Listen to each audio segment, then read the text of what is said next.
साथियों नमस्कार। चैनल में अपलोड पिछले videos income tax calculation part 1 में हमने आपसे चर्चा की थी कि आपको ओल्ड रेजिम या न्यू रेजिम अर्थात ओल्ड स्लैब या न्यू स्लैब के अंतर्गत किस स्लैब में आपको इनकम टैक्स स्टेटमेंट अर्थात आयकर विवरणी भरने में फायदा है।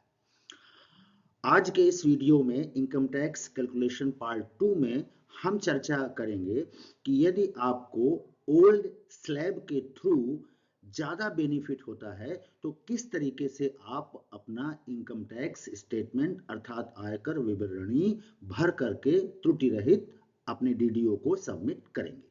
तो आइए शुरू करते हैं बिना किसी देरी के। वीडियो के डिस्क्रिप्शन बॉक्स में एक लिंक दी हुई है जिस पर क्लिक करने के बाद आपको इस तरीके से एक एक्सेल फाइल मिलेगी। सबसे पहला काम ये कि आप इसको अपने कंप्यूटर में डाउनलोड कर लीजिए। बस आपका ये आयकर विवरणी भरने के लिए पूरा प्रपत्र तैयार है। इसमें कुछ जानकारी आपको मैन्युअली भरनी है, बाकी ऑटोमेटिक कैलकुलेट हो करके आ जाएगा और इसको आप कैलकुलेट होने के बाद सेव कर लीजिए और इस तरीके से आप इसका प्रिंट प्रीव्यू देख सकते हैं। ये 2 पेज में आपका प्रीव्यू है और इसको भर करके आप जमा कर दीजिए। आइए सीखते हैं कि हमें इस एक्सेल सीट में इस एक्सेल फाइल में जो एक इनकम टैक्स का प्रपत्र है अंडर सेक्शन 192(2)B किस तरीके से भरेंगे। आपको सबसे पहले ये समझना है कि जहां जहां ये व्हाइट कलर में सेल आपको दिख रहे हैं बस यही जानकारी आपको भरनी है। बाकी पूरी सीट लॉक है, इसमें फॉर्मूला लगे हैं जो ऑटोमेटिक कैलकुलेट करके आपको इनकम टैक्स का कैलकुलेशन दे देते हैं। तो आइए कहां से शुरुआत करते हैं। सबसे पहले आपको ये नेम वाले कॉलम में अपना जो भी नाम हो ये भर देना है। दूसरा जो कॉलम है यहाँ डिजिग्नेशन भर देना है, आपका पद।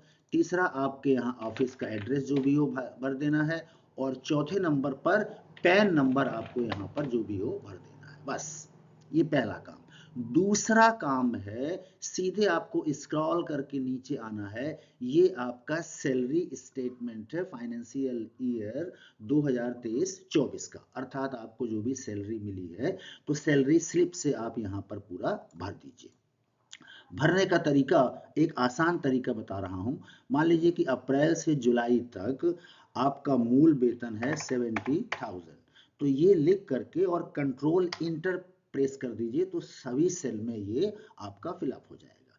फिर मान लीजिए अगस्त में इंक्रीमेंट लगने के बाद आपका जो मूल वेतन है वो 75,000 हो गया। तो ये सारे सेल अगस्त से लेकर के मार्च तक आप पूरा सेलेक्ट करिए और इसके बाद जो भी डेटा इंटर करना हो, मान लीजिए मुझे 73,000 इंटर करना है तो ये टाइप करके और कंट्रोल इंटर ये प्रेस कर दीजिए तो पूरा आपका हो जाएगा। ये देखिए डीए ऑटोमेटिक आपका लग गया। जो भी राज्य सरकार के कर्मचारियों को, ये मध्य प्रदेश सरकार के कर्मचारियों के लिए सीट एप्लीकेबल है। अगर आपका डीए का रेट दूसरा है तो इसको आप एडिट भी कर सकते हैं। फिर आपका एचआरए का कॉलम है, जो भी आपको एचआरए मिल रहा हो बस एक बार टाइप करिए कंट्रोल इंटर तो पूरा आपका ये हो जाएगा। अदर पेमेंट में कुछ है तो लिखिए, नहीं है तो कोई बात नहीं। फिर यहाँ ध्यान से देखिए टोटल अपने आप आ गया। फिर देखिए जीपीएफ, यहाँ पर जैसे ही आप इसके पश्चात आप देखेंगे जहां जीपीएफ लिखा हुआ है यहाँ पर ड्रॉप डाउन खुलेगा। यहाँ से जैसा भी एप्लीकेबल हो आपके केस में, जीपीएफ, डीपीएफ, ईपीएफ या एनपीएस, वो आप चूज कर सकते हैं। तो मान लीजिए कि जीपीएफ चूज किया और इसमें प्रत्येक महीने आपका कटता है सपोज 8,000, 10,000 कुछ भी, तो सारे सेल सेलेक्ट करिए और इसके बाद मान लीजिए आपका जीपीएफ प्रति महीने कटता है 9,000 रुपए, तो 9,000 करके कंट्रोल प्लस इंटर कर दीजिए। यहाँ बीच में अगर आपको चेंज करना है, मान लीजिए कि चेंज हुआ आपका, सपोज नवंबर के महीने से 9,500 कटा तो 9500 करके कंट्रोल इंटर कर दीजिए तो आपका ये जीपीएफ हो जाएगा। जीआईएस जो भी आपका कट रहा हो उसको यहाँ पर भर दीजिए। प्रोफेशनल टैक्स जो भी आपका कट रहा हो मान लीजिए कि आप 2500 की श्रेणी में आ रहे हैं तो आप यहाँ प्रोफेशनल टैक्स भर दीजिए 208 प्रति महीने कट रहा है, तो जाहिर है कि लास्ट महीने में आपका 212 रुपए कटेगा। अगर प्रति महीने आप इनकम टैक्स भी कटवा रहे हैं अपनी सैलरी से, तो वो यहाँ पर भर दीजिए। मान लीजिए कि आपका 7000 आपका प्रति महीने कट रहा है, तो ये आ जाएगा। ये लीजिए, बस इतना आपको भरना है। इसके बाद आप देखेंगे कि आपका इनकम टैक्स कैलकुलेट होकर के सामने आ रहा है।